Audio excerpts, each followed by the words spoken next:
नमस्कार मित्रांनो, तूही रे माझा मितवा या मालिकेच्या आजच्या भागामध्ये अगदी मनपूर्वक मी तुमचं स्वागत करते।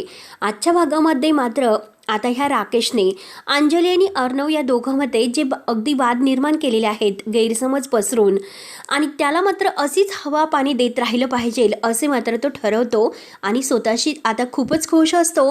कारण अर्णव आणि अंजली यांच्यामध्ये आता प्रचंड असे गैरसमज निर्माण झालेले असतात। अंजली आता अर्णवचा रागराग करत असते आणि तेवढ्यात मात्र आता राकेश हा सर्व विचार करत असताना आता वल्लरी मामी त्याच्या मागून येते। आता मामी ही राकेशला म्हणते की जावे बाप्पू, मानलं तुम्हाला। तेव्हा आता हे ऐकून राकेश तर लगेच अगदी आश्चर्याने मामीकडे पाहत असतो, कारण अजूनपर्यंत तो मामीसमोर त्याचा खरा चेहरा काही येऊन देत नसतो। म्हणजे कसं की सगळ्यांशी गोड बोलून तुम्ही छान सगळ्यांना गुंडाळलं। तेव्हा आता हे सर्व ऐकून राकेश मामीला म्हणतो, हे बघा, असं गोड बोलून वगैरे गुंडाळलेलं नाही, तर मी जे काही खरं होतं तेच मी बोलत होतो। त्यावरती आता मामी म्हणते की अच्छा अच्छा, म्हणजे चेकबुक खरंच घराच्या बाहेर सापडलं का? त्यावरती आता राकेश लगेच विचारतो की मामी, तुम्ही माझ्यावर शंका घेतात की काय? तेव्हा आता मामी म्हणते की नाही, शंका वगैरे मी तुमच्यावर घेत नाही, आपलं सहजच विचारलं। आणि खरं सांगते की तुमच्या जागी जर मी असते तर अगदी चेक घेऊन बँकेमध्येच गेले असते। आता हे सर्व ऐकून राकेश म्हणतो की अरे अरे मामी तुम्ही। तेव्हा आता हे सर्व ऐकून वल्लरी म्हणते की जावे बाप्पू, निदान माझ्यापासून तरी काही लपू नका, आणि झाली तर माझी मदतच होईल तुम्हाला तुमच्या मिशन मध्ये। आणि अर्णवने मात्र आज जो काही अपमान केलेला आहे, तर तो मात्र इतकी वर्ष मात्र एक घर जावे म्हणून तुमच्यावर जो अन्याय होत आहे, तर तो मी बघत आहे, आणि त्याचं फळ तुम्हाला मिळायलाच हवं असं मला वाटतं। तेव्हा आता लगेच राकेश म्हणतो की हो मामी, तुमचं एकदम खरं आहे। आणि मामी तुमचं तरी काय हो, आता घरातील एक सून म्हणून तुमच्यावर जो काही अन्याय वगैरे होत आहे ते तर बघतोयच, आणि जर एकमेकांना न्याय मिळवून द्यायचं असेल तर आपण एकत्र यायलाच हवं, ते पण कायमचं। आणि हे बघा, अगदी जाणत नकळत माझ्याकडून काही चुका झाल्या असतील आणि करा ते दुर्लक्ष, जमेल ना तुम्हाला हे सर्व? तर मामी तर तयारच असते। मामी म्हणते की हो ना, आणि जमेल असं म्हणून म्हणते की तुम्ही सुद्धा माझ्या प्लॅनच्या आड यायचं नाही, तर त्यामध्ये सामील व्हायचं, हे तुम्हाला जमेल ना? आणि आता मात्र मामी गुड कुक करून तेथून निघून जाते। तेव्हा आता राकेश म्हणतो की मामी, मला चांगलंच माहिती आहे की या प्रॉपर्टीवर आणि या सगळ्या काही अगदी अर्णवच्या पैशावर तुमचा डोळा आहे, तर वल्लरी पाटील मला चांगलंच ओळखतं, परंतु ही सुद्धा काय चीज आहे हे सुद्धा तुम्हाला माहिती नसेल। हरकत नाही, आणि जोपर्यंत तू माझ्या आड येत नाही तोपर्यंत मी तुझा वापर तर करून घेणारच। त्यानंतर मात्र आता इकडे अर्णव मात्र आता लहानपणीची जी आता अंजली ताईला आवडणारी डॉल आहे तर ती हातात घेतो, आणि त्याला आता लहानपणचे ते क्षण आठवतात। कारण जेव्हा ते एका यात्रेत फिरायला गेलेले असतात आणि तेव्हा अंजली ताईला एक डॉल आता खूप आवडलेली असते, आणि आता चिंटू तिला म्हणलेलं असतं की ती डॉल मी तुला नक्की आणून देईन, कारण ती तुला इतकी आवडली ना। अंजलीने तेव्हा विचारलेलं असतं की चिंटू, आता या क्षणाला तुझ्याकडे पैसे नसतील, काही काळजी करू नकोस, आता मात्र मोठा झाल्यानंतर खूप काही पैसे कमव आणि ती डॉल मला नक्की आणून दे। आणि तो आता म्हणतो की मी अगदी वाट बघणार नाही, म्हणजे माझ्या ताईला वाट नाही बघून देणार, अगदी मोठा होण्याच्या अगोदरच ती डॉल तुला आणून देईल। तेव्हा अंजली खूप खुश होऊन त्याला जवळ घेते आणि थँक्यू असं म्हणते। आता अर्णवला ते आठवतं, तर इकडे अंजलीला मात्र आता सारखं राकेशला अर्णवने इतकं मारलं, अगदी लाथेखाली तोडून अगदी त्याचं तोंड मारत मारत मारलं, हे सर्व काही तिला आठवते आणि ती खूप रडत असते। तेवढ्यात आकाश हा धावतच येतो आणि म्हणतो की दादा दादा, हे बघ ना ती डी। तेव्हा लगेच आता अर्णव विचारतो की डीला काय झालं? आता त्या दोघांना एकत्र आणण्यासाठी मात्र आता आकाश आणि मामाचा हा प्लॅन असतो। आता इकडे अंजलीला बोलवायला मामा धावत येतो आणि म्हणतो की अंजली चल लवकर बाहेर, आपला अर्णव, तू चल बरं बाहेर। आता अंजली रडत असते की काय झालं अर्णवला? तेवढ्यात अर्णव चिंटू ताई ताई करत बाहेर येतो, आणि अंजली मात्र चिंटू चिंटू करत आलेली असते। दोघे आता एकमेकांच्या जवळ येतात अगदी, आणि काय झालं असं विचारतात एकमेकांना। आता अर्णव तिला म्हणतो की ताई तुला काय झालं, तू ठीक आहेस ना? आता अंजली रडतच विचारते की चिंटू तुला काय झालं, तू ठीक आहेस ना? दोघेही एकमेकांना आता विचारत असतात, आणि तेवढ्यात घरातील सगळेजण बाहेर येतात। तेव्हा आता अर्णव म्हणतो की ताई, मला आकाश म्हणाला की ताईला काहीतरी झाले, आणि आता अंजली म्हणते की मला मामा, आणि तेवढ्यात त्यांच्या लक्षात येतं की आता आपल्या दोघांना एकत्र आणण्यासाठी यांचा हा प्लॅन असतो। आणि मामा म्हणतो की तुम्हाला दोघांना एकत्र आणण्यासाठी आम्ही हा प्लॅन केला होता, होता. तेव्हा आता ईश्वरीला सुद्धा खूप आनंद होतो. पण अंजली आता म्हणते की चिंटू मला तुझ्याशी नाही बोलायचं. आता अर्णव म्हणतो की ताई बघ ना, बोल ना ग माझ्याशी. आणि तो लगेच आता अंजलीला घट्ट अशी मिठी मारतो आणि तिला जवळ घेतो. तेव्हा अंजली सुद्धा जवळ येऊन खूप रडते. तेव्हा मात्र आता ईश्वरीला सुद्धा खूप आनंद होतो, आजी, मामा, आकाश यांना सुद्धा. परंतु ह्या वल्लरीचा मात्र खूपच जळफळाट होत असतो. त्यानंतर अंजली म्हणते की चिंटू मी तुझ्याशी नाही बोलणार, कारण तुम्हाला खूप त्रास दिलेला आहे. अर्णव परत अंजलीला सॉरी असं म्हणतो आणि अर्णवच्या हातामध्ये त्यावेळेस बाहुली असते. तेव्हा आता अंजली ती बाहुली पाहून खूप खुश होते. अर्णव आता तिला विचारतो की ताई तुला ही बाहुली आठवतेस का? लहान असताना तुला ही बाहुली खूप आवडली होती आणि शाळेमध्ये असताना मात्र मी स्टॉल लावला होता आणि त्यातून काही पैसे मिळवले होते आणि त्यात तुला ही बाहुली खरेदी केली होती आणि तुझ्या सगळ्यात आवडती ही बाहुली होती. तर आता अंजलीचे डोळे भरून येतात. ती आता अर्णवकडे बघून आता हसत सुद्धा असते आणि डोळ्यातून आनंद अश्रू सुद्धा येतात. आता ह्या दोन बहीण भावांचं प्रेम बघून मात्र आजी, आकाश, नम्रता म्हणजे ही ईश्वरी या सगळ्यांना इतका आनंद वाटतो. अर्णव आता ताईला म्हणत असतो की अगं तुला तर वाटलं होतं की ही बाहुली हरवली, परंतु ही बाहुली मी माझ्याकडेच ठेवली होती तुझी आठवण म्हणून. कारण तू लग्न करून माझ्यापासून लांब जाणार आहे हे मला समजल्यानंतर खरंच खूप असह्य झालं होतं मला. आणि हे बघ आता मात्र माझी ताई माझ्या जवळ आहे, ही बाहुली मी तुला परत देतोय. परंतु आता मला एक प्रॉमिस कर, माझी सतत हसणारी जी ताई आहे तर ती मला हवी आहे. आता अंजली हसते आणि अर्णवकडे अगदी खुश होऊन बघत असते आणि तेवढ्यात राकेश तिथे येणार. समोर बघतो तर काय, अंजली आणि अर्णव एकमेकांशी बोलत आहे, ते पण इतकं प्रेमाने. आता अंजली घट्ट असे अर्णवला मिठी मारते आणि दोघे बहीण भाऊ पुन्हा एकत्र येतात. हे बघून राकेशचा आणखीनच जळफळाट होतो. आता वल्लर ह्या बहीण भावांचं प्रेम बघून मनात म्हणते की बाई खरंच कधी यांचं नाटक संपणार आहे देव जाणे. अर्णव मात्र आता ताईला म्हणतो की ताई तू माझ्यासाठी खरंच खूप स्पेशल आहेस, तुझ्याशिवाय नाही राहू शकत. तेव्हा आता अंजली अगदी त्याच्या चेहऱ्यावरून आणि गालावरून हात फिरवत पुन्हा त्याला आपल्या मिठीत घेते आणि पुन्हा प्रेमाने सारखी सारखी ती अर्णवच्या मिठीत येत असते. आता ईश्वरीला हे सर्व बघून खरंच खूप आनंद वाटतो. अर्णव म्हणतो की ताई तू मला माफ केलंस, खरंच खूप हलकं वाटलं मला. आणि तेवढ्यात आता ईश्वरी खुश होत म्हणते की चला तर एवढं सगळं झालेलं आहे तर एकमेकांचं तोंड सुद्धा गोड करून टाकात. तेव्हा आता अंजली आणि ईश्वरी एकमेकांकडे बघून हसतात आणि अर्णव अंजली सुद्धा आता खुश होत एकमेकांकडे बघून हसतात. त्यावरती आता लगेच मामा म्हणतात आमच्या इंदोरी सुनबाईने मात्र तुमच्या दोघांसाठी खास खीर बनवलेली आहे आणि हे बघा तुम्हाला दोघांना एकत्र आणण्याची आयडिया सुद्धा ही तिचीच होती. अंजली प्रेमाने ईश्वरीला जवळ घेते आणि त्या दोघी एकमेकींच्या मिठीत येऊन खूप खुश होऊन हसतात. आता आजीला सुद्धा इतका आनंद होतो, आकाश मामा यांना सुद्धा. आणि अर्णव सुद्धा ईश्वरीकडे खुश होऊन बघून हसत असतो. परंतु राकेशचा मात्र खूप जळफळाट होत असतो. तेव्हा ईश्वरी आता अर्णवला खुणावते की सर ही खीर अंजली ताईंना भरवा आणि ती खिरीची वाटी मात्र ती अर्णवच्या हातात देते. तेव्हा मात्र आता लगेच अर्णव हा आता ताईला खीर भरवतो आणि म्हणतो की ताई आपलं हे भांडण पहिलं आणि शेवटचं असेल आणि ताई सतत मला तुला हॅपी बघायचं आहे ग, सतत हसताना बघायचं आहे. तेव्हा आता अंजली फारच अगदी इमोशनल होते आणि रडत रडत ती पुन्हा अर्णवच्या मिठीत येते आणि म्हणते की बासकर चिंटू, अरे आता बासकर. तेव्हा मात्र आता मामा हे म्हणतात की इंदोरच्या सुनबाई अहो आम्हाला सुद्धा खूप भूक लागली, खीर हवी आहे. आता ईश्वरी खुश होत म्हणते की मामा आणते, बसा तुम्ही.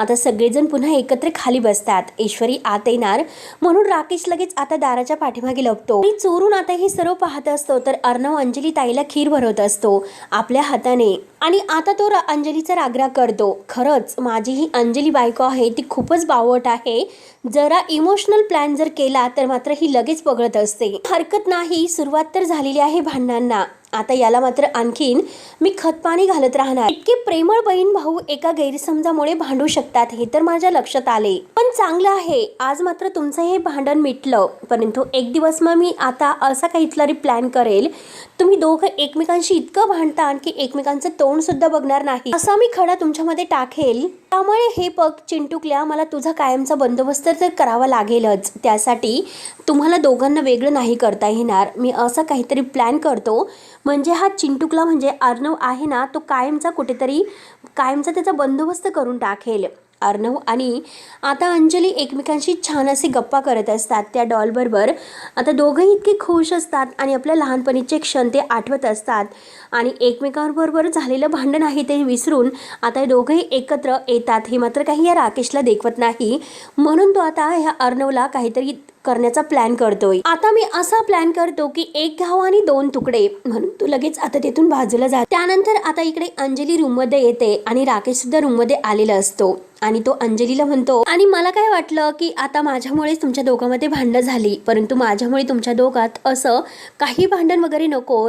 मुद्दाम तो आता अंजलीशी गोड बोलण्याचा प्रयत्न करून आणखीनच अर्णवविषयी भडकून देण्याचा प्रयत्न करत असतो. त्यावरती आता अंजली म्हणते की अहो पण चिंटूने त्याची चूक सुद्धा मान्य केली ना. आता राकेश म्हणतो की अगं अंजली, त्याने जरीही आता त्याची चूक मान्य केली असेल, परंतु माझ्याबद्दल त्याच्या मनात जे काही आहे ते मत बदललं की नाही हे मात्र मी नाही सांगू शकत.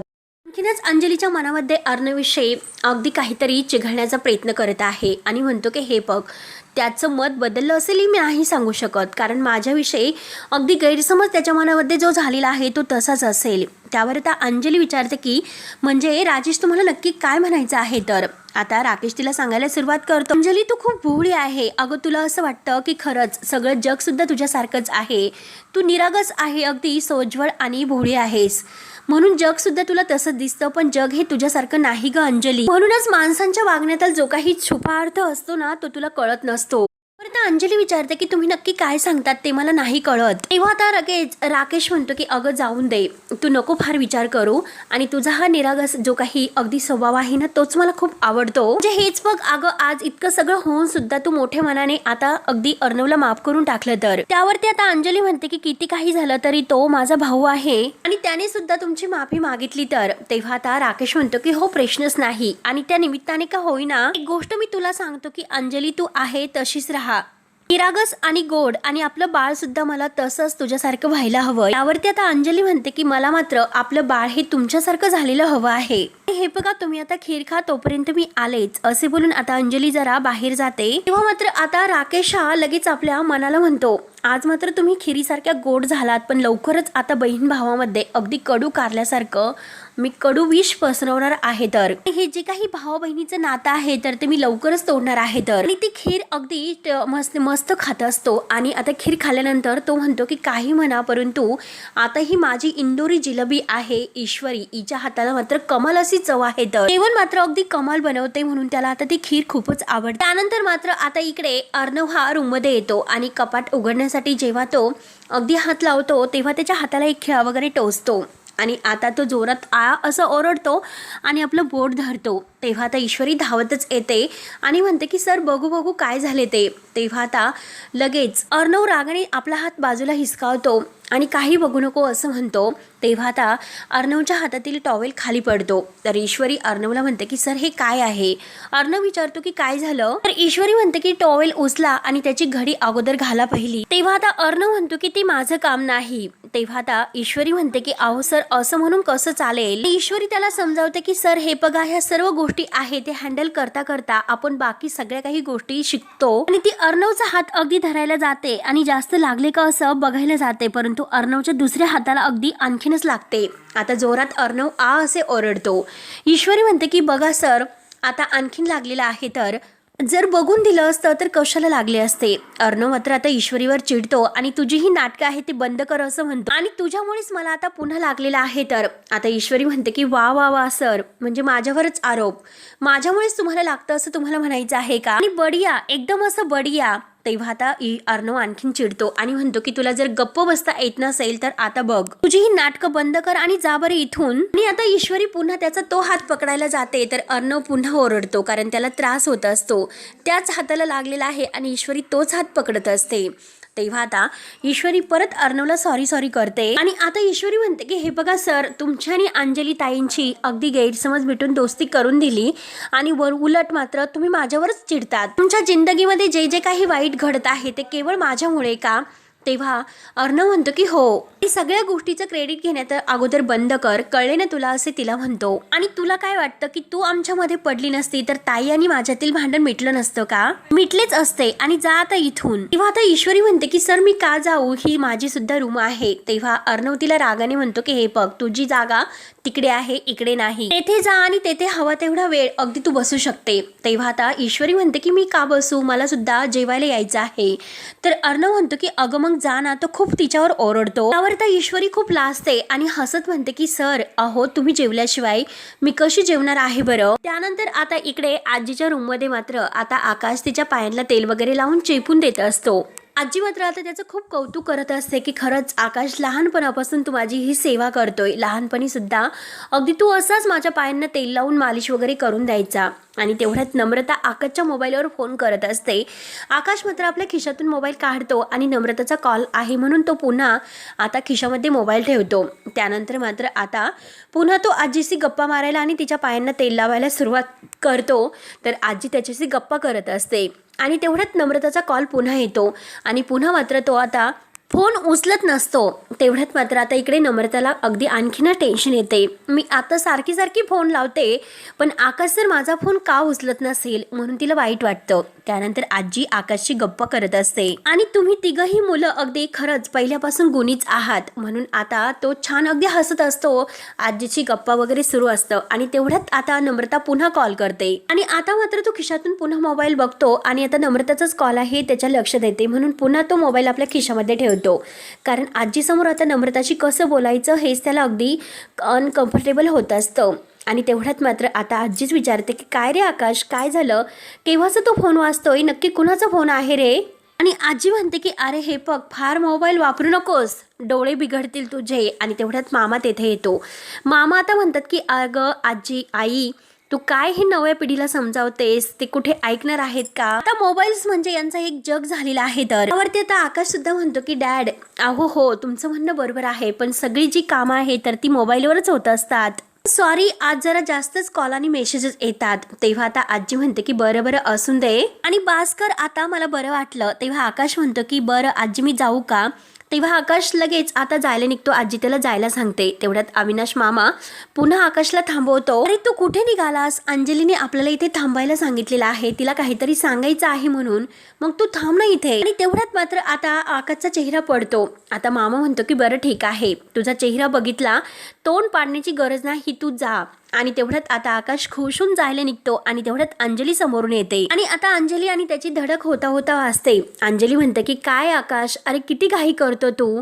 तेव्हा आता लगेच आकाश म्हणतो की ताई, अगं मला एक अर्जंटली कॉल करायचा आहे, मी लगेच येतो आणि लगेच येतो मी कॉल करून. आता मात्र अविनाश मामा म्हणतात की बरं अगं अंजली जाऊन दे, त्याला कॉल करून येऊन दे. आकाश लगेच घाईने बाहेर धावतच जातो आणि आता तो मामा अंजलीला म्हणतो की तू शांतपणे बस, बरं तुला लागले तर नाही ना. अंजली म्हणते की नाही मामा. तेव्हा अंजली आता खाली बसते तर मामा तिला विचारतो की सांग अंजली, आता तुला काय बोलायचं आहे ते लवकर सांग बरं. आता मात्र सस्पेन्स सहन होत नाही, हो की नाही अगं आई. तेव्हा आजीला हसू येते. तेव्हा आता अंजली अगदी गोड हसते आणि म्हणते की खरंच ईश्वरी बद्दलच बोलायचं होतं, कारण ईश्वरी आपला सगळ्यांचा किती विचार करत आहे. तेव्हा मात्र आता लगेच अविनाश मामा म्हणतो की अगं यात काय असं नवीन आहे, अगं हे बघ, ईश्वरीचं जे काही मत माझ्या आहे ना तर ते तसंच आहे तुझ्यासारखंच. आपली जी ईश्वरी आहे ना मिस इंदोर सुनबाई, ती अगदी मनमिळावू आणि सगळ्यांना समजून घेणारी आहे तर, आणि लाखात एकच आपली सून आहे. तेव्हा आता आजी म्हणतात की हो एकदम खरं आहे. तेव्हा आता अंजली म्हणते की हो ना, मी सुद्धा तेच म्हणत आहे, मग म्हणून मला असं वाटतं की आपण तिच्यासाठी काहीतरी स्पेशल करायला हवं. आणि खरंच मला ईश्वरीसाठी खूप वाईट वाटतं,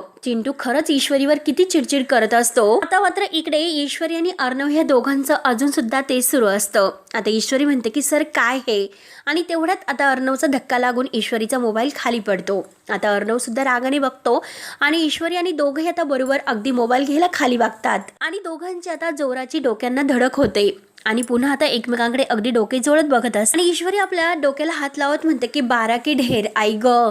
आणि सर तुमचं डोकं तर गरम आहे, ते डोकं सुद्धा खूपच जोरात लागतंय, म्हणून ती आता अर्णवला तिकडे बघायला सांगते आणि जोरात पुन्हा आता अर्णवच्या डोक्याला डोकं मारते. तेव्हा आता अर्णव रागाने विचारतो की हे काय आहे. तर आता ईश्वरी म्हणते की सर एकदा आपटलं तर शिंग येतात आणि दोनदा आपटलं तर शिंग येत नसतात. आणि कसं आहे सर हे बघा, तुम्हाला जर शिंग आली तर आता कसं दिसतात, एकतर अगोदरच तुम्ही खूप डेंजर दिसत आहात. आणि तेवढ्यात आता ईश्वरीची चिडचिड बघून आता अर्णव म्हणतो की फॉर इम्पॉसिबल असे बोलून तो जेव्हा बाहेर जातो तर ईश्वरीला खूप हसू येते. ईश्वरी आता अगदी खुश होत मात्र तो टॉवेल आणि आपला मोबाईल उचलते आणि स्वतःशीच अगदी खुश होऊन हसत असते. आणि ईश्वरी आता खूप खुश होते अर्णव तिच्याशी अगदी बोलायला लागलेला आहे म्हणून. तेव्हा आता मित्रांनो हा भाग येथे संपतो. पुढील भागामध्ये ईश्वरी आणि अर्णव या दोघांना एकत्र पाठवण्यासाठी मात्र आता अंजली, आजी, ईश्वरी आणि अर्णव हे सगळेजण एकत्र असतात. अंजली म्हणते की काही झालं तरी अर्णव आम्हाला मटका कुल्फी पाहिजे म्हणजे पाहिजेलच आणि जा लवकर येताना घेऊन ये आणि सोबत जाताना मात्र ईश्वरीला घेऊन जा. अर्णव म्हणतो की तिला का बरोबर न्यायचं. तेव्हा अंजली म्हणते की अरे ती तुझी बायको आहे आणि तुला तिला बरोबर न्यावंच लागेल आणि लवकरात लवकर मटका कुल्फी घेऊन यावीच लागेल. आजी म्हणते की हो हो जा लवकर. तेव्हा आता ईश्वरी आणि अर्णव कुल्फी घ्यायला येतात आणि कुल्फी घेतल्यानंतर आता अर्णव हा बाईक चालवायला बसवतो. तेव्हा आता ईश्वरी अर्णवला म्हणते की हे बघा सर तुम्ही मागे बसा मी बाईक चालवते. तेव्हा आता लगेच अर्णव तिला म्हणतो की हे बघ जबरदस्तीने मला तुझ्यासोबत यावं लागतं आणि त्यात म्हणजे मी तुझं असं की जे काही टॉकिंग आहे ना ते मात्र नाही खपून घेणार. चल मागे बस. आता ईश्वरी ऐकायला तयारच नसते. ईश्वरी म्हणते की नका करू आणि चुपचाप आता मागे बसा. तेव्हा अर्णव आपल्या डोक्यातील हेल्मेट काढतो, ईश्वरीला आता घालायला देतो आणि मागे बसतो. आणि ईश्वरी मात्र आता अर्णवला मागे बसल्यानंतर म्हणते की मागे बसून चान्स मारू नका. आणि आता ईश्वरी मुद्दाम आता बाईक आहे तर ती जोरात अशी रेस करते आणि अर्णव मात्र आता शेवटी ईश्वरीच्या खांद्यावर हात ठेवतो आणि दोघे आता मस्त बाईकवरून येत असतात आणि ईश्वरी प्रेमाने आता तिला हेच हवं असतं म्हणून अर्णवकडे बघत असते. तेव्हा आता मित्रांनो पुढे नक्की काय होतं हे बघण्यासाठी आपल्या चॅनलला सबस्क्राईब करत राहा. धन्यवाद.